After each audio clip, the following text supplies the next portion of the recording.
안녕하세요. 오늘은 메이저 카드 6번 연인 카드를 알려드릴게요. 숫자 6번의 의미부터 살펴보도록 할게요. 숫자 5번에서 수직적 구조인 제휴연합 동맹이라는 의미를 배웠는데요. 숫자 6번도 동일하게 제휴연합 동맹이라는 의미를 갖고 있어요. 그럼 숫자 5번과 무엇이 다르냐면 숫자 6번은 수직적 구조가 아닌 수평적 구조예요. 최초의 면을 갖게 된 완성수 3과 3이 평등하게 더해져서 숫자 6이 된 거예요. 제목이 연인이죠. 마음과 마음이 서로 결합된 순수한 사랑을 의미해요. 그래서 숫자 5번과 6번의 차이는 구조의 차이거든요. 숫자 6번은 수직적인 구조이기 때문에 갑과 을이 정해져요. 누군가 한 명은 힘이 더 세다는 거예요. 회사로 예를 들어드리면 회사가 갑이고 직원이 을이잖아요. 회사가 힘들어도 필요한 월급을 받기 위해 다니는 거예요. 그런데 회사가 월급을 안 주면 관계는 바로 깨어지고 노동청에 신고를 하겠죠. 이런 관계이다 보니 숫자 5번은 갈등이 많을 수밖에 없는 관계이고요. 숫자 6번은 수평적 구조이기 때문에 동등하고 마음이 기반이 되는 관계이기 때문에 갈등이 적어요.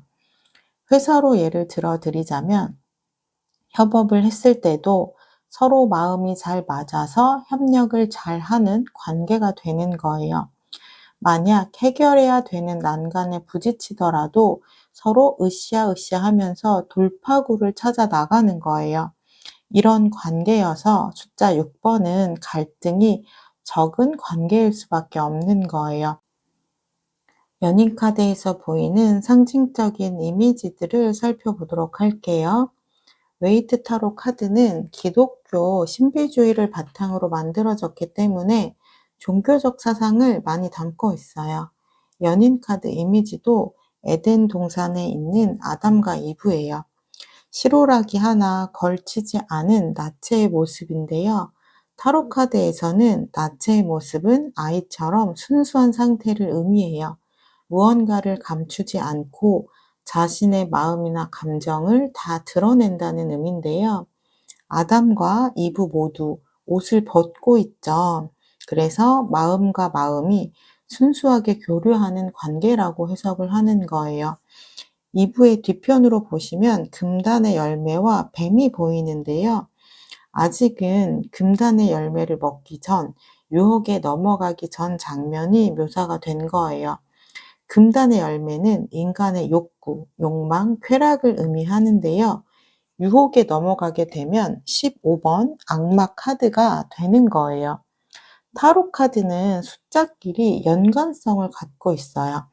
타로 카드는 1부터 9까지의 숫자를 사용하고 그 이상의 수부터는 더하기 구조로 되어 있어요. 그래서 15번 악마 카드는 이렇게 1 더하기 5는 6이어서 연인 카드 다음 상황이 악마 카드로 연결이 되는 거예요.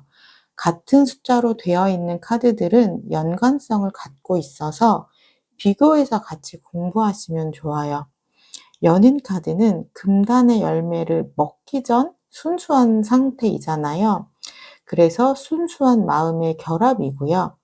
악마 카드는 금단의 열매를 먹고 난 후의 상황이기 때문에 쾌락, 욕망, 욕구에 의한 결합, 선택이라고 보시면 돼요.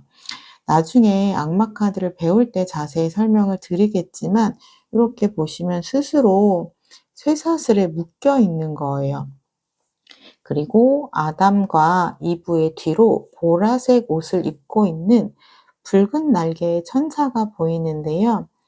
지금은 보라색이 흔하지만 저 시대에는 보라색을 만들기가 굉장히 어려웠어요. 그래서 보라색은 신성하고 신비로운 색이라고 여겼어요. 신성한 존재 천사가 축복을 내려주는 아래에서 사랑의 결합을 하게 되는 아담과 이브이기 때문에 온전한 사랑이다라고 표현을 하는 거예요.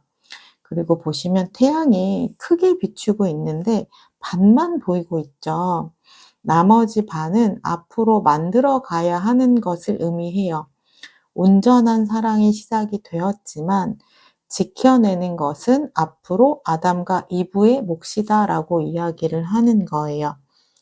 연인의 스토리에 대해서 설명을 드렸는데요. 간략하게 정리를 해보자면 이렇습니다.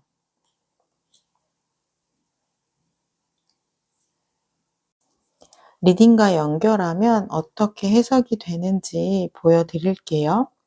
연인 카드가 연애운에 나오면 어떻게 해석이 될까요? 제목에서부터 연인 카드이기 때문에 마음과 마음이 끌리는 순수한 사랑의 시작이다라고 해석할 수 있어요. 연애운에서 가장 분명하고 긍정적인 카드라고 볼 수 있어요. 그런데 문제점 자리에 나오면 어떻게 될까요? 남녀는 사고방식의 차이점이 다르다는 것을 받아들여야 하는데 그러지를 못하고 있다고 해석할 수 있어요. 연인 카드를 보면 남자와 여자의 시선이 서로 다른 곳을 보고 있어요. 태초의 남자와 여자는 사고방식의 차이점이 다르다는 것을 나타내는데요. 화성에서 온 남자, 금성에서 온 여자라는 책이 나왔을 정도로 남녀의 차이는 분명한데요. 그렇기 때문에 있는 그대로 받아들여야 하는데 그러지 못하고 서로를 이해하지 못하고 있다라고 해석하게 되는 거예요. 재회할 수 있을까요? 라는 질문을 했다면 순수한 사랑으로 시작되었던 관계였던 만큼 미련이 남아 있을 수 있어요. 그래서 좋았던 추억을 소환하거나 기억을 공략하시면 재회 가능성이 높다고 말씀드릴 수 있어요. 조언의 자리에 나오면 어떻게 해석이 될까요? 마음이 끌리는 선택을 하라는 이야기를 할 수 있겠죠. 우리가 살면서 선택을 해야 하는 경우가 많이 있잖아요. 그럴 때 현실적인 선택을 할지 또는 마음이 끌리는 선택을 할지 고민을 할 때가 있는데요. 연인 카드가 나오면 마음이 끌리는 선택을 해야 할 때라는 이야기를 해요. 사업운에 나오면 어떻게 해석이 될까요? 만약 동업을 해도 될까요? 라고 질문을 한다면 연인 카드는 함께 했을 때 좋은 성과로 이어지는 카드이기 때문에 동업을 해도 좋다고 말씀드릴 수 있어요. 또는 협업이나 파트너십을 맺어도 좋다고 이야기할 수 있어요.